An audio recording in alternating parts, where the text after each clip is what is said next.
Bâtie sur une superficie d'environ 100 mètres carrés, cette concession familiale a été vendue après le décès du patron des lieux.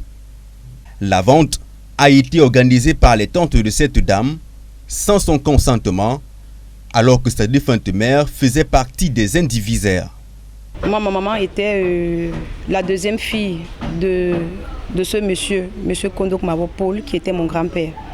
Oui, quand il est décédé, il y a eu un conseil de famille et le conseil de famille a dit que ce qui revenait à notre maman, qu'on nous remette, mon frère aîné et moi. Chose qui avait été faite. On nous avait remis une parcelle là derrière où j'ai investi, j'ai fait des studios. La parcelle en question, la voici.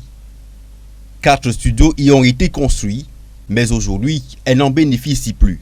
Bon, maintenant, je ne peux pas contrôler les autres. Elles sont assez grandes. Si elles veulent vendre ce qui leur revient, elles sont libres de vendre ce qui leur revient, mais qu'elles nous laissent la part de notre défunte mère. Cette vente de maisons familiales sans consentement de tous les ayants droit est un cas de trop dans le quartier Sikakao Bari. Ceci étant organisé par un individu qui se fait passer pour le chef du quartier. Il y a une imposture au niveau de la chefferie.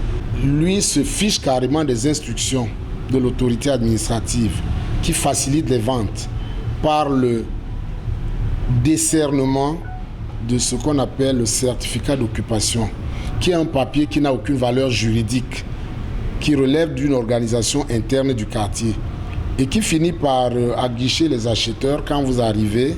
On vous dit non, le certificat du quartier prouve que c'est notre concession. Ce comité transitoire de la chefferie a été mis en place après le décès du chef il y a 3 ans.